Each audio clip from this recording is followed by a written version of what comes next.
आपने अक्सर देखा होगा कि जो भी इंसान दिल का बहुत साफ होता है, जिसने कभी बुरे कर्म नहीं किए, उसके साथ हमेशा बुरा होता है। मगर ऐसा क्यों होता है? अच्छे इंसान को ही क्यों बुरा वक्त झेलना पड़ता है? अच्छे लोगों के साथ हमेशा बुरा क्यों होता है?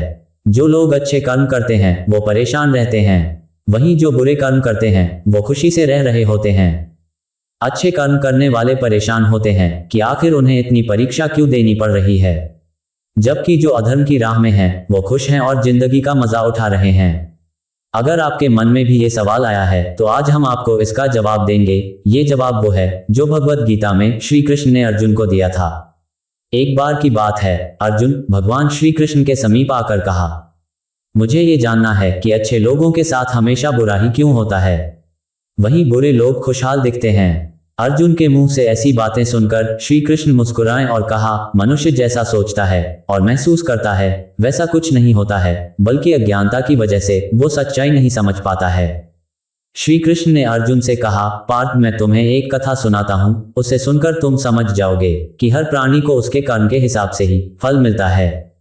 प्रकृति हर किसी को अपनी राह चुनने का मौका देती है, अब वो मनुष्य की इच्छा पर निर्भर करता है कि उसे धर्म की राह चुननी है या अधर्म की। कथा शुरू करते हुए श्री कृष्ण ने कहा, एक नगर में दो पुरुष रहा करते थे। एक पुरुष व्यापारी था जिसके जीवन में धर्म की बहुत महत्ता थी। वो पूजा पाठ में यकीन रखता था, वो हर रोज मंदिर जाता था और दान धर्म भी करता था और हर रोज भगवान की पूजा करता था। वहीं दूसरा पुरुष बिल्कुल विपरीत था, वो हर रोज मंदिर तो जाता था लेकिन पूजा करने नहीं बल्कि मंदिर के बाहर से जूते चप्पल चुराने।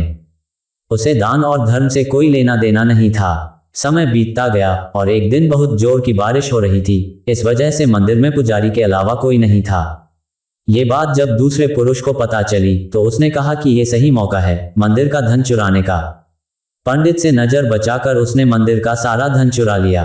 उसी समय धर्म कर्म में विश्वास रखने वाला व्यक्ति भी मंदिर पहुंचा। दुर्भाग्य से मंदिर के पुजारी ने उसे ही चोर समझ लिया और चिल्लाने लगे।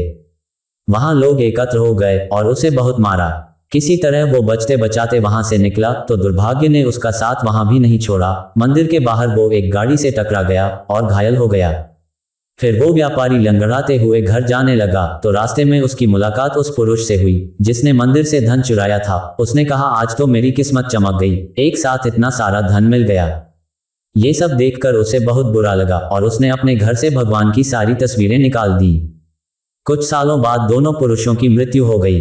मरने के बाद जब दोनों यमराज की सभा में पहुंचे और भले पुरुष ने दूसरे व्यक्ति को देखा तो उसे बहुत गुस्सा आया।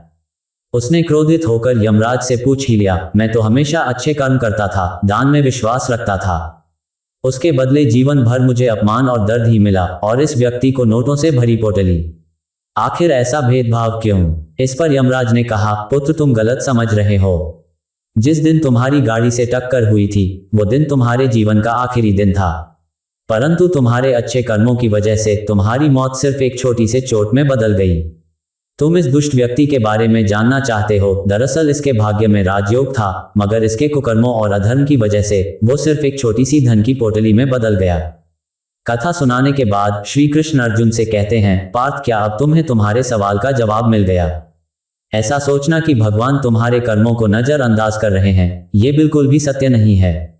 भगवान हमें कब क्या किस रूप में दे रहा है मनुष्य को समझ में नहीं आता है, मगर आप अच्छे कर्म करते रहें तो भगवान की कृपा हमेशा बनी रहती है।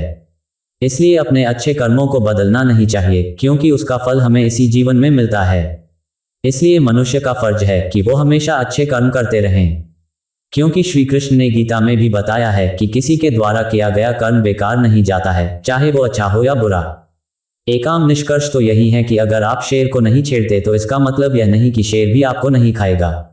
तो फिर क्या ये संसार हमेशा से इसी तरह संचालित होता आया है?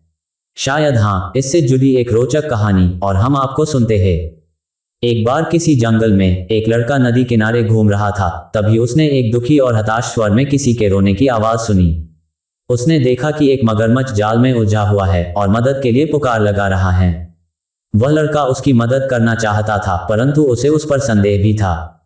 मगरमच्छ ने कहा, कृपया मेरी मदद करो, मुझे बचा लो, मुझे रिहा कर दो। लड़का डरते हुए बोला, अगर मैं आपकी मदद करता हूं तो आप आजाद होते हुए ही मुझे खा लेंगे। मगरमच्छ रोते हुए कहने लगा, मैं उस व्यक्ति को कैसे खा सकता हूं? जिसने मेरी जान बचाई। इस विशाल वन में बहुत से जीव जंतु हैं जिन्हें मैं खा सकता हूँ। आप विश्वास रखें, मैं आपको कोई हानि नहीं पहुंचाऊंगा और सदैव आपका ऋणी रहूंगा। लड़के को दया आ गई और उसने जाल काटना शुरू कर दिया। जैसे ही मगरमच्छ का सिर जाल से बाहर आया तो उसने लड़के के पैर को अपने जबड़े में जकड़ लिया और मगरमच्छ कहने लगा, मैं बहुत दिनों से भूखा हूं, तुम एक अच्छे शिकार हो। लड़का बोला, यह क्या बकवास है, लानत है तुम पर। मेरी भलाई का अच्छा सिला दे रहे हो तुम। मगरमच्छ कहता है, मैं क्या कर सकता हूं, यही दुनिया का दस्तूर है। लड़का रोते हुए बोला, ये तो पुनर्तः अनुचित है, यह अन्याय है। मगरमच्छ कहता है, अनुचित से क्या मतलब है तुम्हारा? किसी से भी पूछ लो, वे तुम्हें बताएंगे कि यह संसार कैसे संचालित होता है। अगर वे मुझे गलत साबित करते हैं तो मैं तुम्हें जाने दूंगा। लड़के ने पास के पेड़ पर एक पक्षी को देखा और उससे पूछा, क्या आपको लगता है कि मगरमच्छ की हरकतें उचित हैं? क्या यही दुनिया का तरीका है, अन्याय से भरा हुआ? वह पक्षी पूरी घटना को देख रही थी। उसने तुरंत जवाब दिया कि मगरमच्छ सही है। उसने बताया कि कैसे उसने बहुत मेहनत से एक घोंसला बनाया और अपने अंडे दिए और फिर एक दिन एक सांप ने आकर सारे अंडे निगल लिए और उसकी मेहनत बेकार चली गई। उसने कहा कि निस्संदेह ये दुनिया एक उचित जगह नहीं है। इतना कहकर वह उड़ गई। मगरमच्छ कहने लगा, सुना तुमने ये कहकर? मगरमच्छ ने अपनी पकड़ और मजबूत कर दी। लड़का बोला, रुको। लड़के ने पास ही एक गधे को चरते देखा और उससे भी वही प्रश्न किया। गधा भी कहने लगा, दुर्भाग्य से मगरमच्छ सही है। जब मैं छोटा था मेरे मालिक ने मेरी पीठ पर बोझ लाद दी और मुझसे अधिकतम काम लिया। मैंने उसे वर्षों तक ईमानदारी से सेवा दी। अब जब मैं बूढ़ा और कमजोर हो गया तो उसने मुझे जंगल में छोड़ दिया कि वह मुझे खाना नहीं दे सकता। अब कभी भी कोई शेर मुझे अपना शिकार बना सकता है। तो हाँ, मगरमच्छ सही है। इस संसार में बहुत अन्याय, असमानता और अनुचितता है। मगरमच्छ गुस्से में बोला, अब बहुत हो गया, मुझे भूख लगी है। तुम ईश्वर से अपनी अंतिम प्रार्थना कर लो। लड़का डरते हुए बोला, मुझे एक अंतिम अवसर दो, मुझे उस खरगोश से भी ये पूछने दो। मगरमच्छ फिर कहने लगा, तुमने मुझे बचाया है, मैं तुम्हें एक अंतिम मौका देता हूं। खरगोश से सवाल पूछे जाने पर खरगोश का जवाब पक्षी और गधे से पूरी तरह से अलग था। खरगोश ने कहा, यह पूरी तरह बकवास है, ऐसा बिल्कुल नहीं है। दुनिया एक पूरी तरह से उचित जगह है। मगरमच्छ गुस्से में कहता है, यह क्या बकवास है मूर्ख खरगोश। बेशक ये दुनिया एक अनुचित जगह है। मुझे देखो, मैं बिना किसी गलती के इस जाल में फंस गया था। खरगोश हंसते हुए बोलता है, ऐसा लग रहा है जैसे कोई मुंह में पान रखकर बातें कर रहा हो। स्पष्ट और जोर से बोलो। मगरमच्छ बोला, मैं तुम्हारी चालाकी समझ रहा हूं, मैं स्पष्ट रूप से बोलने के लिए अपना मुंह खोलूंगा और लड़का बच जाएगा। खरगोश कहता है, तुम मूर्ख हो क्या तुम भूल गए कि तुम्हारी पूंछ कितनी मजबूत है? यदि वह भागने की कोशिश करता है तो वह मर जाएगा। तुम यहाँ के आसपास सबसे ताकतवर जानवर हो। मगरमच्छ इस झूठी प्रशंसा से खुश हो गया और तर्क जारी रखने के लिए अपना मुंह खोल दिया। खरगोश चिल्लाते हुए, भागो लड़के भागो, दूर भाग जाओ। और लड़का आजाद होते ही पूरी ताकत लगाकर भाग गया। मगरमच्छ बोला, धोखेबाज, तुमने मेरा खाना छीन लिया, ये बहुत अनुचित है। खरगोश ने कहा, उचित अनुचित की बात तुम ना ही करो तो बेहतर होगा। लड़का गांव भाग गया और सभी पुरुषों को इकट्ठा कर लिया जो अपने भाले और तलवार लेकर आए और मगरमच्छ को मार डाला। उनका पालतू कुत्ता जो उनके साथ आया था खरगोश को देखा और उसका पीछा किया। अरे अरे, लड़का चिल्लाया और अपने कुत्ते को पकड़ने की कोशिश की। इस खरगोश ने मेरी जान बचाई है, उस पर हमला मत करो। लेकिन बहुत देर हो चुकी थी। कुत्ते ने खरगोश की कोमल गर्दन में अपने नुकीले दांत दफन कर दिए थे। खरगोश अब बेजान गेंद से ज्यादा कुछ नहीं था। लड़का सोचने लगा, शायद मगरमच्छ सही था। दुनिया अनहोनी और अनिश्चितता से भरी हुई है, यही जीवन है।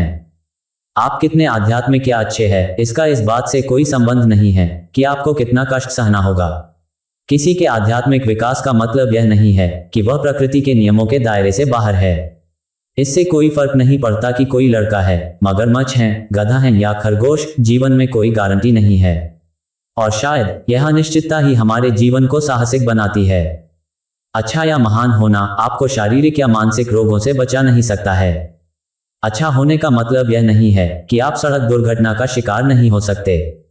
अच्छा होने से आपके शेयर की कीमतों पर कोई असर नहीं पड़ता है। अच्छा होने मात्र से आप किसी प्रतियोगी परीक्षा में सफल नहीं हो सकते। यदि आप किसी से बहुत प्यार करते हैं और वफादार हैं तो भी इसकी कोई गारंटी नहीं कि आपका साथी आपको धोखा नहीं दे सकता। फिर सवाल तो यही उठता है कि क्या हमें बुरा होना चाहिए? जी बिल्कुल नहीं। अच्छाई हमें चुनौतियों और कठिनाइयों का सामना करने की ताकत देती है। हमारी चुनौतियां हमें परखती हैं और उससे हमारा एक दृष्टिकोण निर्धारित होता है।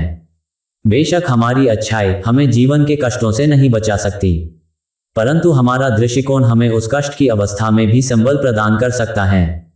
एक उचित दृष्टिकोण के होने से आप कष्ट की अवस्था में भी दुख का अनुभव नहीं करेंगे। आपको परेशान करने की कोशिश अवश्य की जा सकती है, परंतु कोई आपको कुचल नहीं पाएगा। अच्छाई प्रार्थना है, ध्यान है, एक तप है। अच्छाई ही साक्षात ईश्वर है, अतः हर परिस्थिति में अच्छा बने रहना ही उचित है।